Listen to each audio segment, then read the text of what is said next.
I specifically thought of the tune Khanzori Tsari Takin, Khanzori Tsari Takin. And Benny Goodman has a tune that goes, don't sit under the apple tree with anyone else but me, with anyone else but me.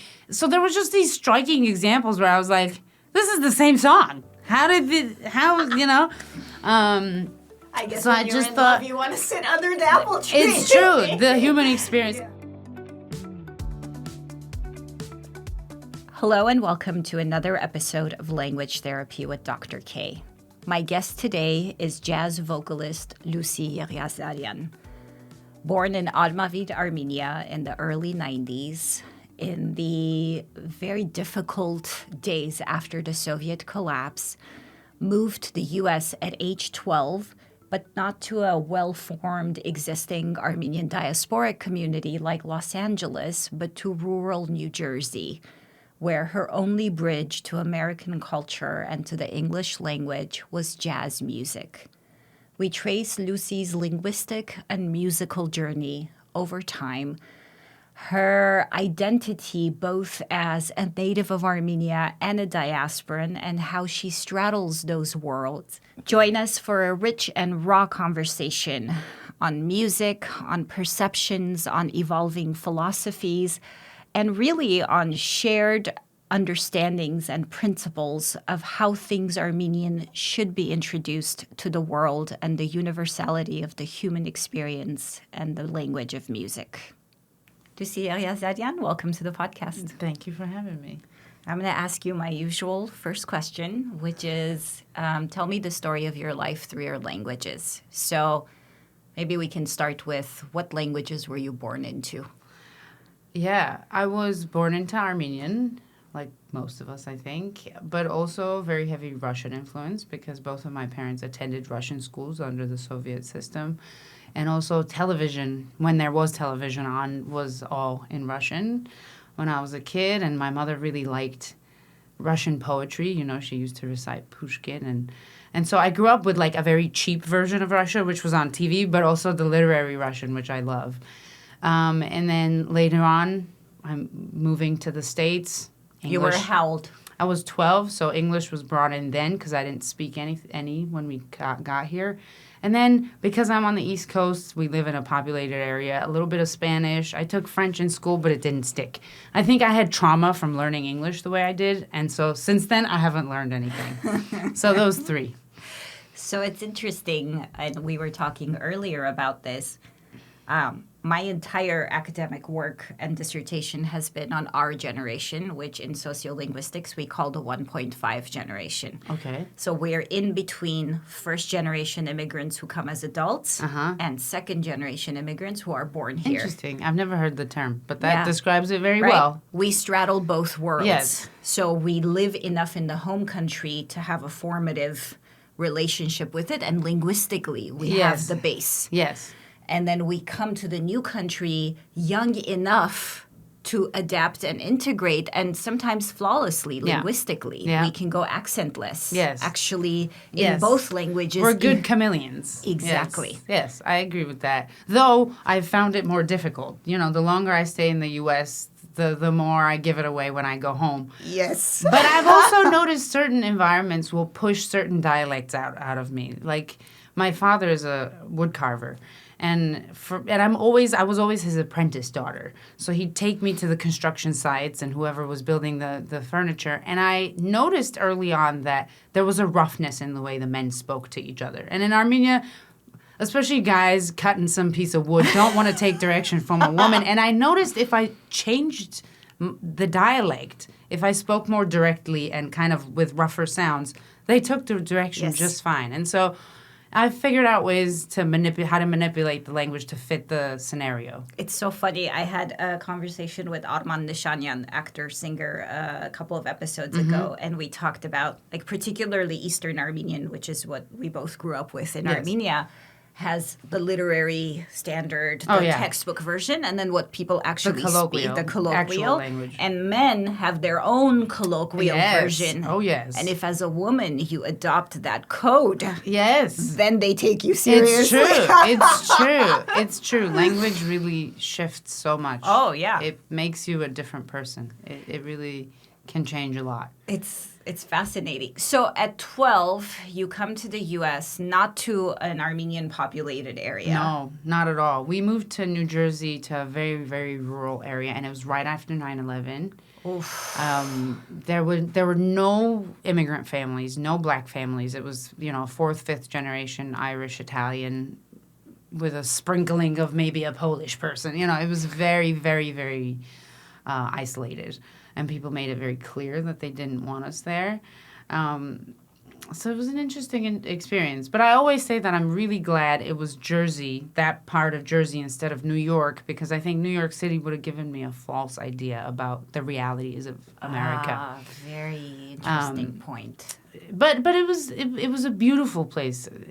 It's heavily wooded, and after Armenia, I woke up. I remember the first morning we were in the States. I woke up to the view of this lake in the middle of North American woods, and it blew my mind. It felt like I was in the New World. It made me understand how the Europeans must have felt seeing this continent for the first time. But also, you were in Armenia in what we call the Mututsurt Darimesh, the dark and cold years. Yes. So the Soviet Union had just collapsed. Yes. There was an economic and electricity energy crisis. Yes, my mother likes to remind me that she gave birth to me in particular under candlelight. And my birth certificate still has the SSSR, the USSR logo on it. So, yes. I mean, for many of us, those are formative memories. Oh, yeah. And the idea that we don't take anything for granted, like that you can shower with both hands. Yes, yes. Not having to heat up a tub of water. So you remember this I very remember. vividly. So I'm about 10 years older than you. Okay. So in 91, 92, I was like 9, 10. So you remember it even I more remember vividly. it very clearly. We had television for an hour a day. We had hot water for an hour a day. We basically grew up under candlelight. Yes. Yes. But I remember it so fondly. I would hate to be a parent in that situation. I know, but as a child, it was an adventure. It really was. It really was. And I think in situations like that, I think the arts sort of come forward. Yes. Because there's no other thing to console you. So that's what I wanted to inquire about is in that environment, what did you do when the lights came on? My mother is a super amateur musician. She can strum a couple chords on the guitar, but she wasn't a professional. But she would do that. We would just make a fire, and she would teach us songs, or she would be reading us books. And we're 4 sisters, so she had us singing together. I mean, there was nothing else to do. You couldn't do anything. My mother really did a wonderful job at keeping all the real problems very, very far, far away. And I never really noticed them. There were glimpses of them here and there. I have I have a memory of her and I in a line for powdered milk from the Red Cross. And I remember a fight breaking out because when our turn came up, my mother walked up and said, "Can I have 4? I have, it was equal to how many ever children you had." And they said, "Okay, well, it'll be, 4,000 drums." And my mom was like, "No, this is the Red Cross. You're selling." And this literal physical fight broke out. And my mom was being beaten. And so I have these glimpses. But overall, she really did a fantastic job at creating this kind of fantasy world where my sisters and I grew up, where the arts ruled, Everyone of this generation that I've interviewed talks about the arrival from those dark and cold days to the U.S. And the things that stood out, like you described the woods, lights, stores lit up, selection in stores, supermarkets. It's insane. The abundance of America, it can only really be felt by a foreigner. Yes. It's an astounding place, really. And the longer I live here, I realize it's much too much, but... you like it at first. It really blows your mind. You certainly don't take it for granted. No. Let's put it this way.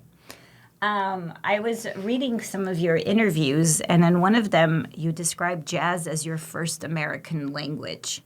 I'm curious about your relationship to English and music as a mediator to that relationship. That's a really vast question for me, but...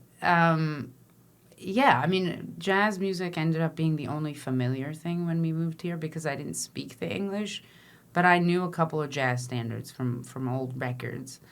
I think the funny thing about me as a vocalist is that, and people kind of find this almost rude for me to say as a singer, but I say this to all my singers, leave the lyrics and the story aside. That's kind of the cherry on top. I'm looking for a sound because my initial experience with jazz was the music itself, and I didn't know what anyone was singing, but the feeling was apparent. And in that sense, you don't really need to understand the lyric. The feeling has to be there. The tone has to be right. The mood has to be right. And in a sense, I still kind of listen to music that way. Like, I just did a couple days in Oregon, a festival in Oregon, and I met a wonderful Brazilian guitarist, Diego, and he was playing some bossas that I hadn't listened to in years. And it all came back to me. And I still don't know what I'm singing, but it's still there because I just remember the sounds of it. So language for me is very phonetical. Meanings come later for me. I'm looking for a sound. I try to imitate the sound as clearly as I can. Also, I'm sure you felt this way as well. I was so keen on not having an accent. It was like I had to pass. As an American, I had to, which is foolish, but you feel that way when you get here. And so I was kind of obsessive about getting the sound right. Meanings never mattered to me. And only now am I kind of more concerned with the lyric and the story. But I still counter certain things from time to time that remind me of how important the phonetical thing is. Like my husband recently was teaching my daughter a silly old rhyme song thing that goes, Maresy dotes and dozy dotes and little lambs it ivy, kettle it ivy too, wouldn't you? And I couldn't say it because I was trying to learn the words by what they meant. And he said, stop thinking about what it means, just go for the sound. And as soon as I did that, it comes out. So language to me is still very much a phonetical pronunciation of things. And you have to kind of just switch something in your brain and you hear it differently. But this reminds me, this is a conversation I've had with some friends. When we were growing up in Armenia, Soviet or post-independence, or when you go to Europe, it's very normal to listen to music in other languages without the imposition of having to understand it. In the U.S., it's very different. Uncommon. Because we're such a monoglot society and because English is the lingua franca of the world. Yes. We're so used to understanding and being catered to. Yes. That the moment you bring up a foreign language, it's panic. I mean, even when you try to take people to foreign films with subtitles, like, I have to read. Yes, the discomfort is, yeah.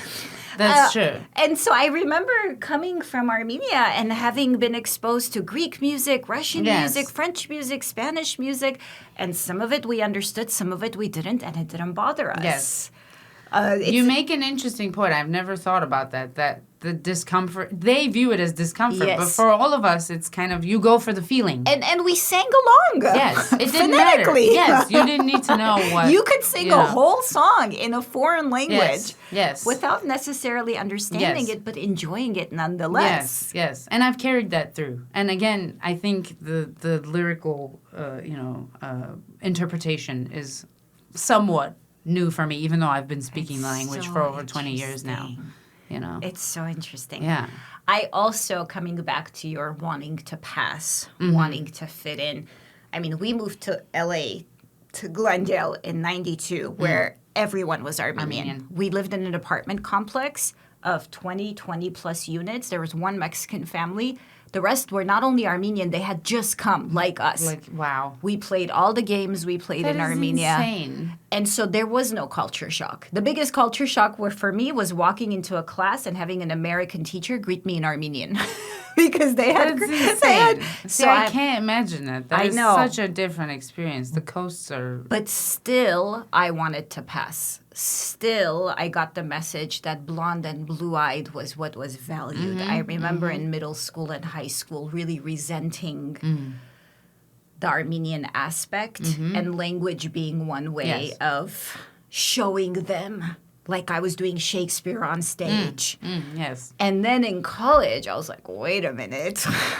being Armenian is my cool magic Yes, power, yes, you know? yes. And again, there's lots of research that looks at the kind of identity fluctuations Yes. that it's very common for our generation to go Yes. through this like resentment and then embrace. Yes. Yeah, I think that's a common immigrant experience, especially if you move to a region where that is insane. I can't imagine coming here and being surrounded by Armenians.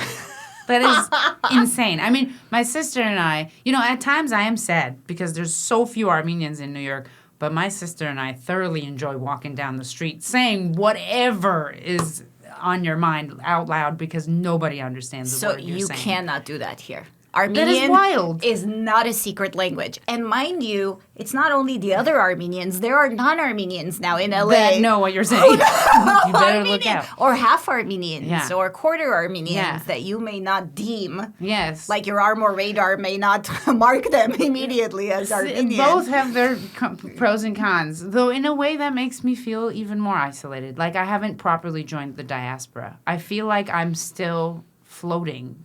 I'm still alone. And I also married an American, and so I'm the only Armenian speaker in my household.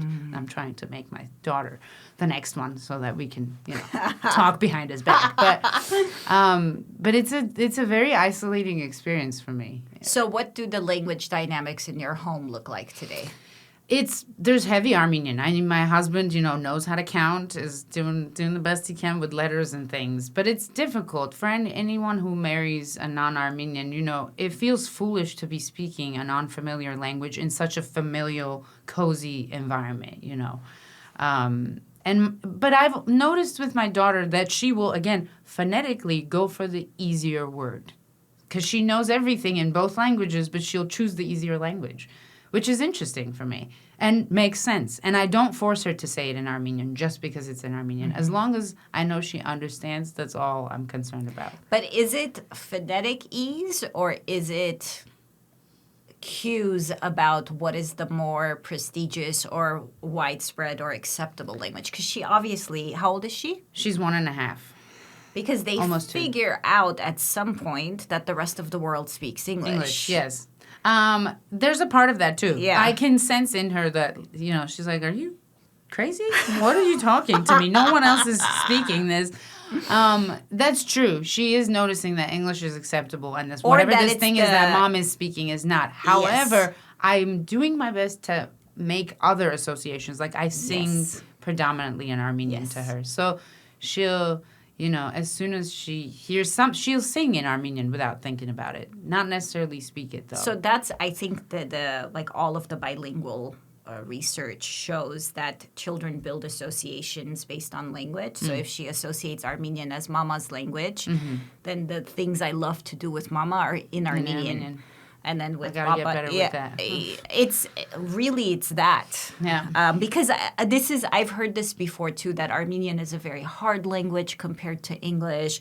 Armenian is difficult to learn, but that's for a child. Those things don't matter. No. Yeah. It's whatever they're exposed Yes. to and what they build associations and emotional bonds with.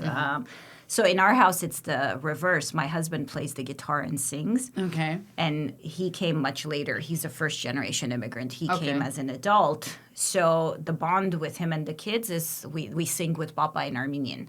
And they can't... Well, Papa doesn't sing in English, so there's that. There's no but other option. Yeah, there's no other option. Yeah. And That's beautiful. yeah, it's a really interesting thing. I wanted to talk about... jazz and the language of jazz and the way jazz is perceived as like a Black American art, let's say, if one could. It is that. Right? Okay, how do you Fit in? fit in? And then we'll talk about diaspora and Hayastansi. Yes. Where does your own kind of identity trajectory take You're asking the big questions I know, that don't have any clear black I'm and not white looking answers. for answer. I'm not looking for black and white. Just I an promise experience. you. Just a thought.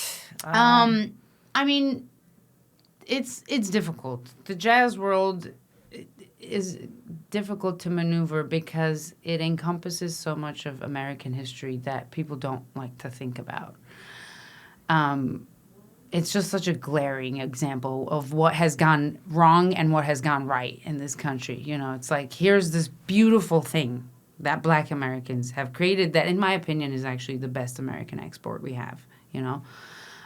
We export a lot of terrible, terrible things. But this thing is beautiful, and it has gained global popularity for the last century. But within it, there's all this nuance that has to do with race, whether you want to face it or not. And so I operate within that context. I am aware of the fact that I'm a white person in America trying to sing jazz music, which is Black music. So I do my best to be very respectful of the elders that came before me, and especially the Black women that did what they did to get the music where it's at now. But that being said, the other beautiful bit of jazz music is its element of universality, that the music itself doesn't really care what you look like and who you are and where you came from. I think the central message of this music is that you don't matter. The music matters. And that's the bit that I love. And I try to sing in a way that focuses on the music and leaves the individual behind. But also, like, talking about the universality of music, particularly jazz's global influence, like even in Soviet Armenia, jazz was huge. With Armenians being at the top of it. Exactly. Yes. Oddly enough. We actually, a couple of years ago, did a film festival dedicated to the collapse of the Soviet Union, and there was a particular presentation about Armenians' role in jazz in the Soviet Union. But I guess at this point, it would be tough to travel to any part of the world and not encounter some kind of a jazz scene. Yes. I mean, it's insane how popular it has become. And I do think that element that I mentioned is central to it, that it doesn't really matter. It's so versatile. It's so open. If you play it the right way, it's so open. And it goes for the feeling in the same way that we were speaking about, you know, language. You're going for the feeling. I'm not really interested in the story. The feeling is the story. And as long as you're open, you'll understand, you know. And as long as you're a good listener, just like a conversation with you, you know, you can always tell when someone's waiting for a gap to jump back in. That's a bad person to have a conversation with. It's the same thing with jazz music. You know, do I have my moments where I feel like an outsider? Most certainly, especially because there's a deep part of me that feels very guilty for having left Armenia. I remember a couple of years ago listening to an interview of, I can't remember his name, the head of Garin Dance Ensemble, Gagik Ginosyan. And he said, Հայաստանից հիմա գնալը ընկերոջդ խրամատում թողելու նման բան է. And leaving Armenia now is like leaving your friend in the trenches. And it's stuck with me, you know, and I can't get it out, and he's partly right. And even though I was brought here at an age where I didn't have that choice, like I can't fully get rid of that guilt. I have this deep set guilt, and at times I'm like, why am I here singing this strange people's music? I don't know these people. These people aren't my people. And I don't mean Black people. I mean American people. This continent, this part of the world, I feel like an alien at times. But when you play good music, that feeling dissipates. And I've also never encountered a good jazz musician who ever made me feel uncomfortable. Those issues tend to arise out of kind of insecure mediocrity. People. Yeah. My experiences, especially with older and Black musicians especially, has been that they were super welcoming and were more than happy to have me. You know, people like Harold Mayburn and, I can't, Houston Person and any of the elders that I've played with, just always so gracious. Good musicians, and I think anyone who's good at what they do, don't care what you look like. Yes. That's the right way to go. What golden lines to share with folks. But I'm curious, when you position yourself, when you introduce yourself, whether it's to an elder, to an emerging musician, to a producer, how do you introduce yourself? You are an American artist? Who are you? No, I'm an American Armenian that is based in New York City. because that makes a very location is most important, I think, in my business, because New York is the epicenter of jazz, and I take pride in having established myself there, because even though I don't have much of a name outside of it, people know me in New York, and I have a good reputation, and that means more to me than I think anything. But yeah, I can't get rid of the Armenian. You know, the Armenian is the unfiltered bit of me that those who like me like very much, and those who hate me hate very much. You know, it's the straightforwardness in me. It's the kind of honest, the simple bits of me, I think, are the Armenian bits of me. Though I'm sure a lot of Armenians would disagree with that and don't like me summing up Armenians in that way. But I view us as a simple people, and I mean that in the best possible way. Because the best things are presented in the simplest terms. Anyway, yeah, I'm an Armenian. I can't take it out. I'm an Armenian, but I'm also an American. Yes. Because I can joke in both languages Yes. with both people. My sense of Yes. humor fits in both, so I consider myself both. You know, humor is one of the most advanced linguistic stages to conquer. Is it? It is. When you're building language proficiency, if you can get and tell jokes, you've made it. Interesting. Because- I would agree with that. It's very difficult. Oh, it's not only a word play or a linguistic aspect. All jokes are based on cultural references, Yes. so you Yes. have to have that Understand entire the context repertoire. really well. Yeah. Yeah. But you mentioned earlier, like, am I a diasporan? Am I a native? Native meaning to Armenia. That's something I think that's constantly in flux for our generation. Yes. Is because when I'm here in the U.S., I'll give you my personal example. I'm hyper Armenian. I mean, it also doesn't help that I'm a professional Armenian. Yes, you are. Yeah. But when I'm in Armenia, the first day or two is like insane. Everyone looks like me and sounds like me. And then the Slowly settles Americanness comes out. It's so clear that I don't fully belong And when you say there. Americanness, give me an example. I smile too much. I'm too polite. Okay. My personal space parameters are Yes. different. People are too close in my Yes. face. The warmth and all of it is great, and then my privacy element kicks Yes. in. It's too homogenous. I miss my Yes. Black people, my Hispanic people, my Asian people. Yes. I code switch all the time. Yeah.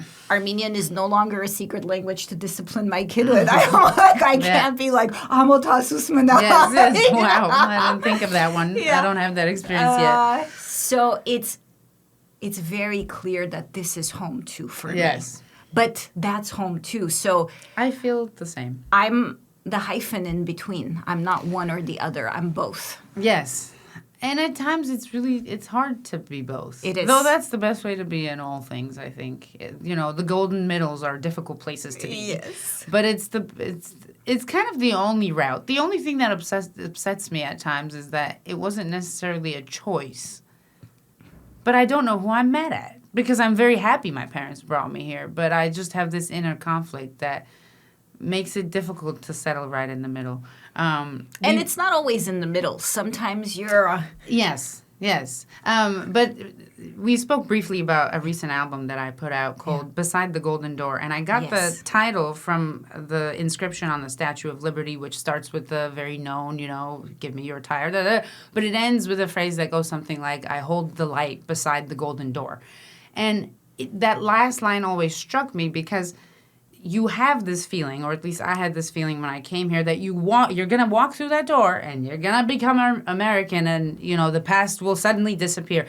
But the longer you stay, you realize this is like walking under a rainbow. Like, it's never going to happen. You will stand beside that door your entire life. And at first, it's very uncomfortable, but you settle into that role. And so the entire album is pairings of American standards in English and Armenian tunes that are about the same thing, fairly identical, which was strange that I was able to pair them like that. But I also think direct translations never give you a very clear message. It never works. And so I think this is actually a more accurate way to explain to Americans what Armenian music it is and to Armenians what American jazz is about.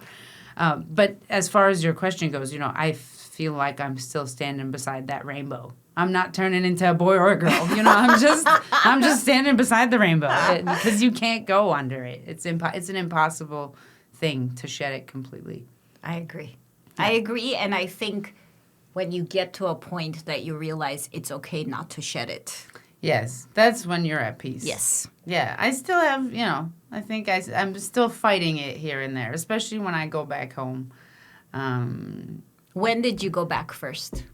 About 10 years after, and that was Same. rough. Ugh. Yeah, that first one was rough, and then after that, after I graduated college, I went back and I taught in Artsakh for a while, and that probably was my best save because it's so difficult to speak about it now after the war, but I wish more Armenians went to Artsakh. I mean, local, native Armenians, because especially for diasporans, Artsakh was like, it's Armenia, but with a twist. And so I felt more at home in a sense because it was a strange in between. It was unfamiliar and familiar, and so it was exactly like me in a way, and it felt more and more like home. It's really incredible you're saying that because I've even had Western Armenian diasporans who are not originally from Armenia Say the same thing. say Artsakh was Armenia but more Armenian. Yes. Or something like It was like an alternate universe Armenia that most Armenians never knew about, unfortunately, because of internal conflicts that I don't want to get into. But it was a beautiful place, and I had a wonderful time. I made some really great friends that I'm still in touch with now, and had a boyfriend, too, at the time, who was from Artsakh, which wasn't very popular amongst my Armenians. But, I had a good time. It was wonderful. But so in terms of, I want to get to this album because I think it's so interesting and so kind of innovative. But you had been singing in English, correct? Yeah. But this entire time I've been learning I'm constantly learning Armenian songs. And I have this weird obsessive thing that I'll do in New York or just along the entire East Coast, wherever I am, or I was on the coast of Oregon and I stood on the beach and I was like, I bet this beach has never heard an Armenian song, and I'll sing a song just to kind of like imprint it on a place, Because in our age, where travel has become so accessible to everybody, it's true, people are mixing all the time. So I'm kind of looking for the last bits of places where there hasn't been an Armenian, or a place, a stone, the sand, the waves haven't heard the song. And to me, art can change a place, even if it's a song. It's like the wave came in, heard me singing, and it took it back. Or something. So I'll do that. I'll learn Armenian songs and I'll go sing them in places where I know no one has sung a song, an Armenian song. So those are the ways in which I hold Armenia within me, because I have no community in New York. There's nobody. I sing the song, and for a minute, it feels like I'm home. Wow. Where did the idea for this album come from? Where was the inspiration to actually produce a record with you singing in Armenian? It was a build-up of this, I guess, my personal experience, but also after COVID, I started throwing in one Armenian tune within my jazz set, so it doesn't matter where I am, whether it's like Birdland or Dizzy's or wherever I'm playing. It's a nice way to break up the set, but it's also, for a moment, I was taking them on a journey. And most people haven't been to Armenia. They don't know anything about that part of the world. And I noticed after the shows, people wouldn't remember any of the standards, and they would come and ask me, what was that? What was that thing you sang, And I was like, all right, let me just make a record of it, and you can take it home and listen to it as well. So it's really, really important for me to present Armenian art and music in a way that is digestible for a non-Armenian audience. What does that mean? It means that I don't exist in the Armenian bubble alone. because that is a isolationist way of being, and I don't agree with that. I think assimilation is essential, and given that the Armenian diaspora is larger than the amount of Armenians living in Armenia, like, we have a serious problem. We need to assimilate in ways that make us known to others through things that are not related to war and genocide. Like, that is my mission, is to be in your ear pod and not necessarily with a sad song, you know. It's to be your, favorite playlist. I need a different context for Armenians, you know. Kim Kardashian's fine, but I think I represent our ideas a little better. Or some other Armenians I might know, you know. So I'm doing my best to kind of slowly just push it in there, because my entire audience, I have very few Armenians that come to my shows. I don't operate within the Armenian market. So I'm slowly just pushing, like, oh, you like this? Let me show you some other thing I got. And they seem to like that even better. So it's my sneaky way of, introducing Armenia in a respectful and honorable way. I'm kind of speechless, because it's the same philosophy I have for this institute, which is we're an institute of Armenian studies. The assumption is that it's Armenians doing Armenian studies for Armenians, and I want to challenge that assumption all the time. We're a research institute in one of the most prestigious universities in the world, doing cutting-edge research that happens to look at the Armenian experience. Yes. So when students walk into this door, my promise to them is you will get to work on cutting-edge research, and it'll happen to be Armenian. About that Armenians. Is the right so way when to you put apply to law school, to medical school, to whatever, the Armenian is going to be the case study, but you're going to be equipped with some of the best skills, some of the best experiences of your life. That's okay. So we have the same mission, because Armenia has to be viewed in the context of the world. Yes, and of excellence, and of artistry, yes. and of innovation. And I can't tell you, it's, I think the Artsakh War, unfortunately, recycled the narrative of victimhood, yes. of persecution, of the constant perennial yes. Victim. And I've even written about this recently, that recycling brought about this kind of unprecedented mobilization, but at the same time re-solidified those narratives that we've been trying so hard to break away from, that the world shouldn't just associate Armenia and Armenians with genocide and massacre and persecution. There's more to that story than that. Yeah. Yeah. Although I'm trying to see the other things that have come out of it, which are difficult to digest for us now, which is that I'm very self-critical, and I treat my fellow Armenians in that same way. I think we are arrogant. And sometimes it is unfounded. And I think when you truly view yourself as a part of the larger picture, you can make a clear judgment then. And in a lot of situations, we just don't measure up, and things need to change. And I think there are people who are recognizing that. And I see certain changes in certain places. And so I'm trying to see the blessing in disguise in this horrific thing that happened to us. I think it's happening. It's just very slow because, yes, the damage was huge. It was a big hit. But I think eventually it's going to lead to a better place. But I do think Armenians, especially Armenians in Armenia, need to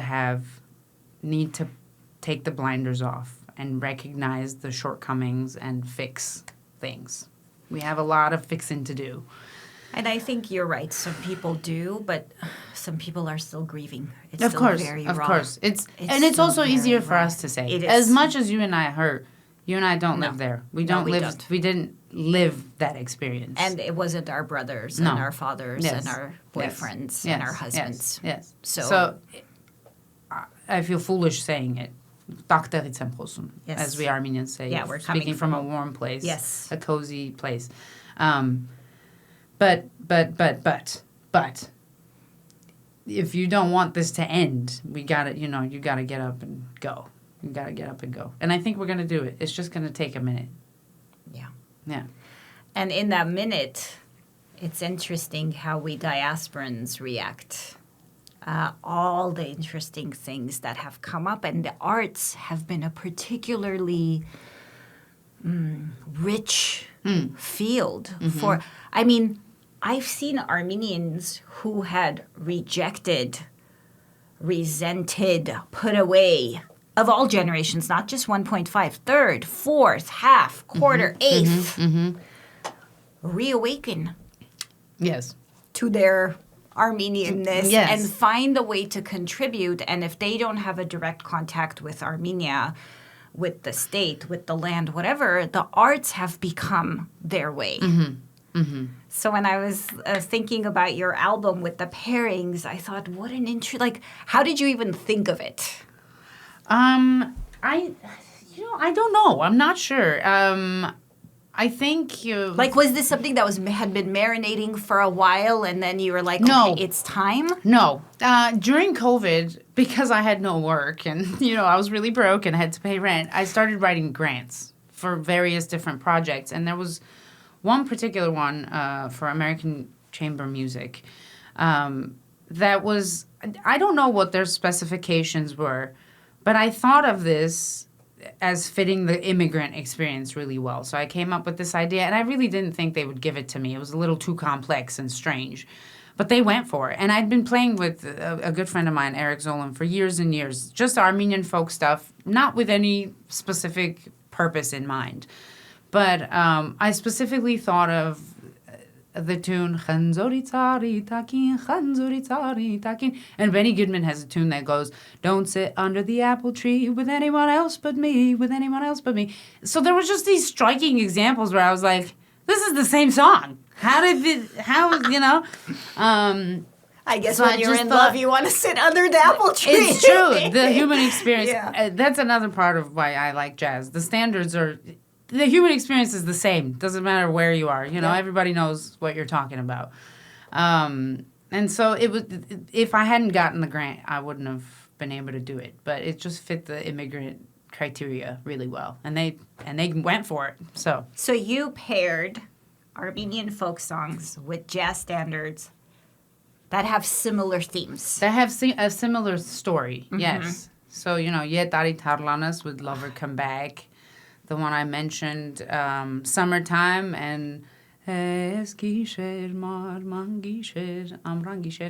so there's really so many similar tunes. I'm sure if I had the time to really dig into it, there's a bunch more. But I came up with about 7 or 8 of them. So. And what was the pool of Armenian songs you were drawing from? Things you had been exposed to? Some were, older tunes that I know from people like Heidi Muradyan.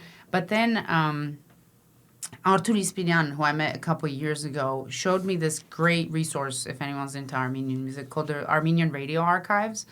And so I was digging through there, and so many recordings from the 50s and 60s that I'd never heard. So I found some really interesting stuff in there, and, I'd send it to my guitarist, and he'd be like, what the heck is this? I don't understand what this is, but he loves playing this stuff. My non-Armenian friends love this stuff more than I do, sometimes. Sometimes I get tired of it, but they really enjoy playing it. I was just listening to the whole album for the last couple of days, and mostly it's like Armenian English, the pairings. And then I think there's 2 cases where in one song. Yes, because I couldn't pair them. I know. Because there's some odd tunes. When you opened with Arev Arev Yegik, oh, yeah. Which, of course, I've sung to all of my children, and then it switched. Yes, to a Duke Ellington tune called Turquoise Cloud. Yes. Yeah, I mean...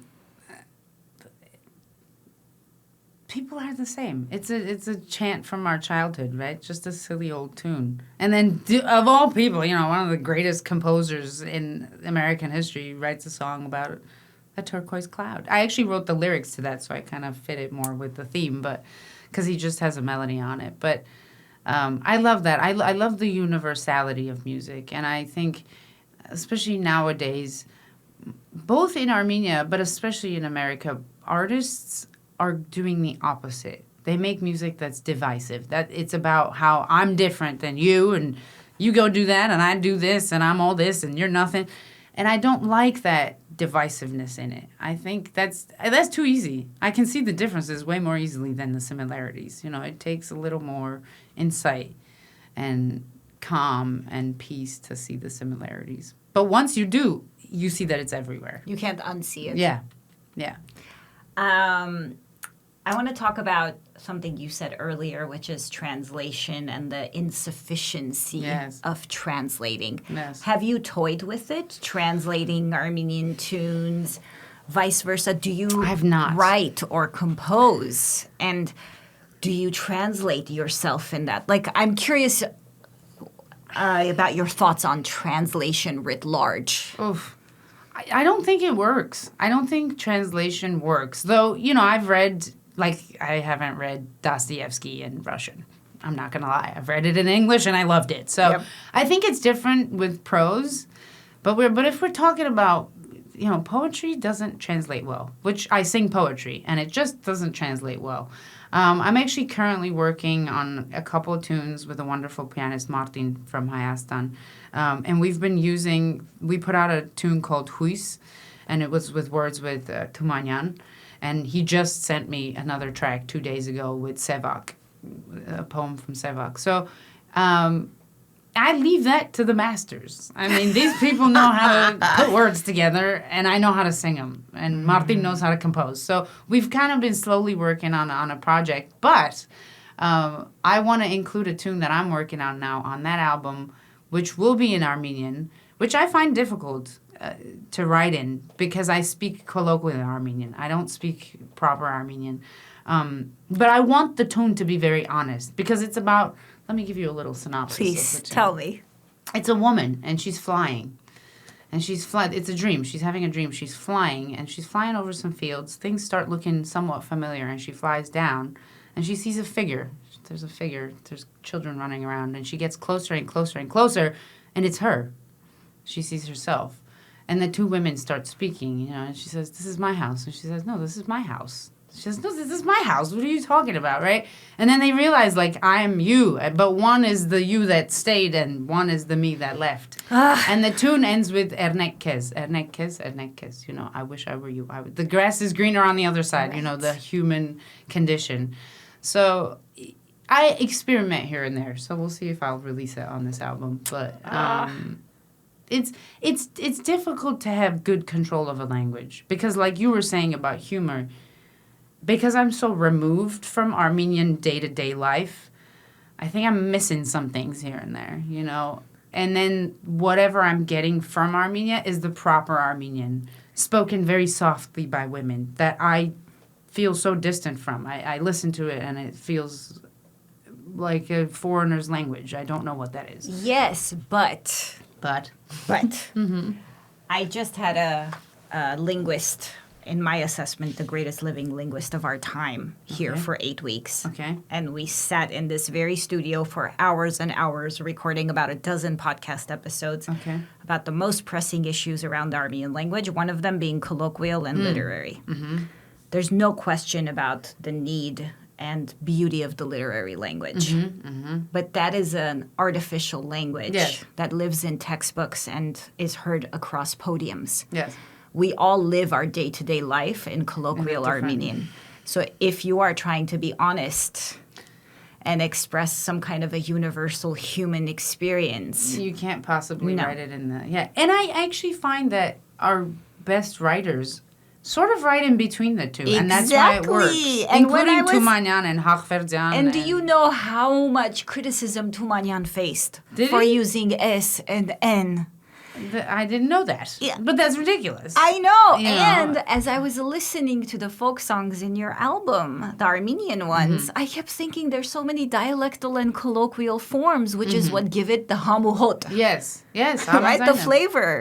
The flavor. Yes. So I'm only saying this because this is a big problem with like 1.5 second generation diasporans, which is our own insecurities about our command of Armenian and it never being good enough as a roadblock to creative activity or to contribution. Yes, we're in the diaspora. Yes, we may not have the same proficiency, but we have a contribution to make. I certainly hope so. Right? I feel like a fool at times, but And you're even reassuring me. even historically, if you zoom out and look at several millennia of Armenian experience, most intellectual, cultural, political, scholarly, and you fill in the gaps, innovations have come from outside of the homeland because the homeland has been ravaged so often. People have been so fixated on survival That it actually lives outside of it. that especially the cultural field, we've had the luxury outside of the homeland Yes. to invest in the arts and to create. So I'm sorry, but this is like something I'm very obsessive about. Recently, we were at a family dinner, and my husband's nephew, who was born in Armenia but moved here at age 1, said some kind of a toast like, even though we're defective Armenians, we're not true Armenians in the diaspora, we still, and I was like, stop. There is no such thing as a defective You're right. Armenian. That acceptance is Randover. hard. I agree with you. In essence, I agree with you. But again, I can't fully shake off the feeling that I don't have the kind of command I would like of it.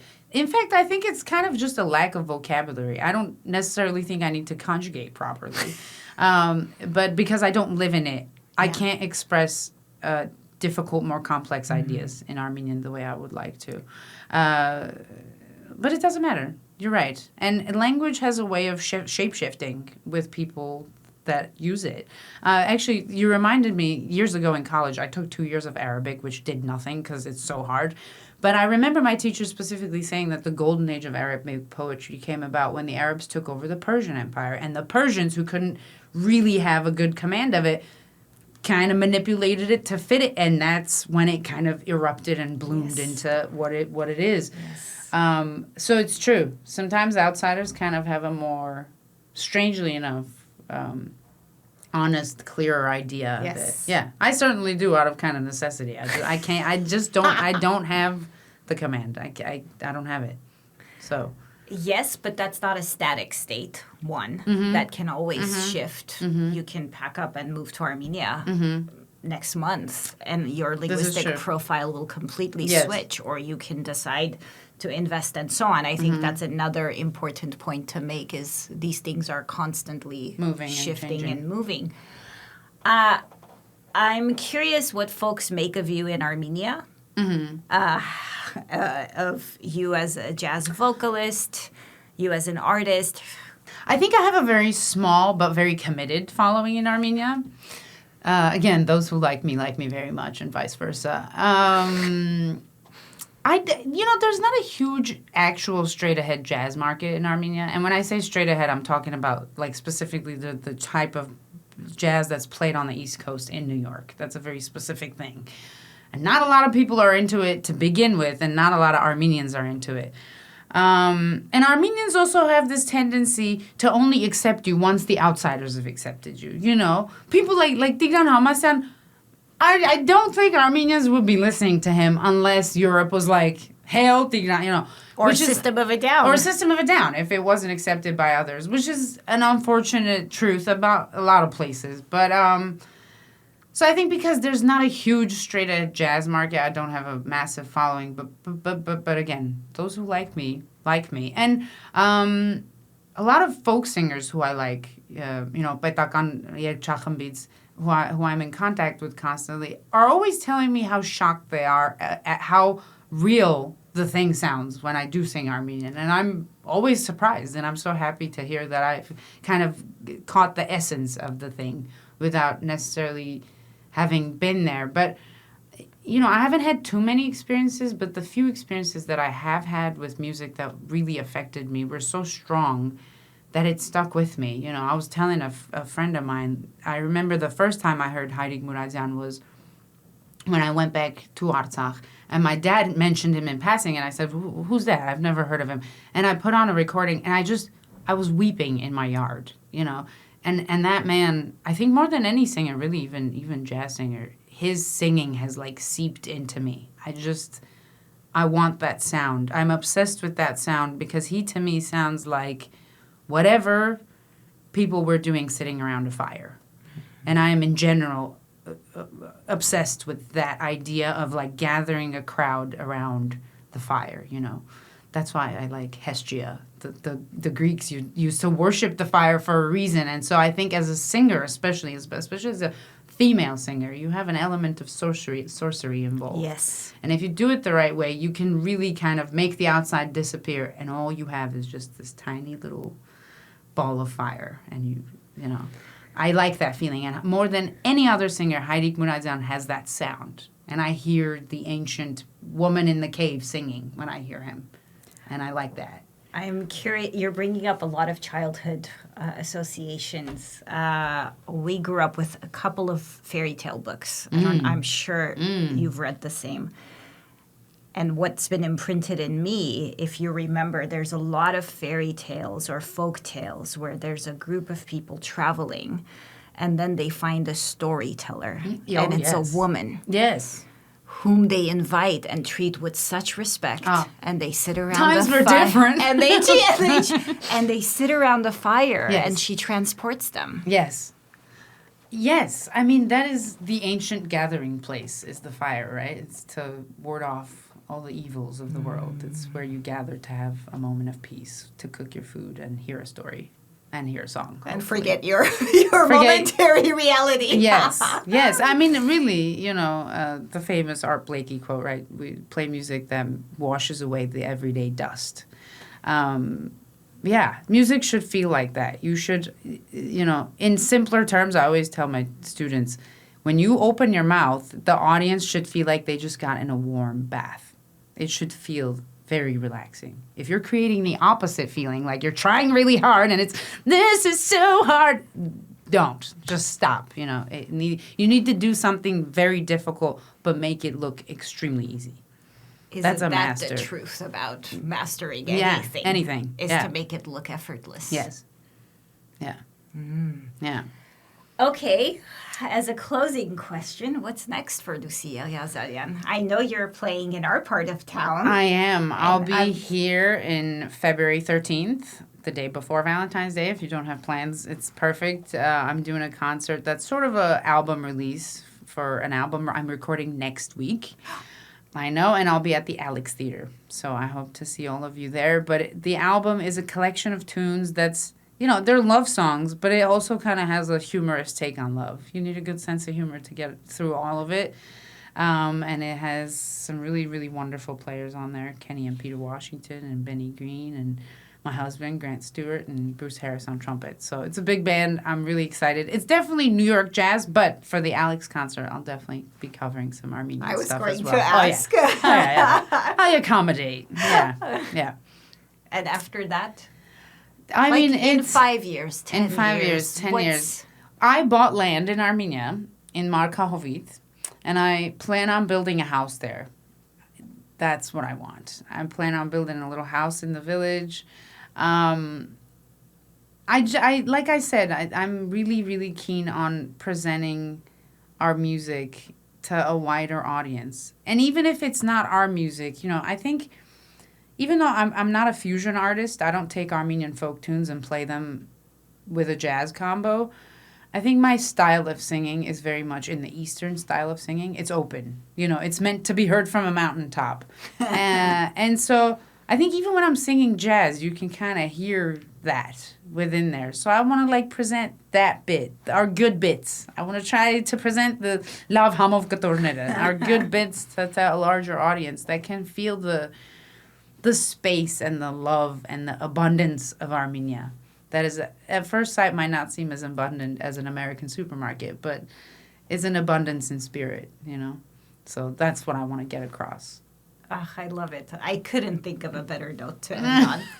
Thank you so much for I don't know if unexpected is the right word, but for such a thoughtful conversation. As I was preparing for this, I was like, well, you know, I don't have a musical background. No, you don't need it. But it's been, the parallels have been striking for me. Me too. Me too. Whatever you've mentioned, I feel exactly the same way. And I don't think you need a musical context for music. Thank you. Thank you. Ես եմ շնորհակալ, իսկապես շատ հաճելի էր։ Նմանապես։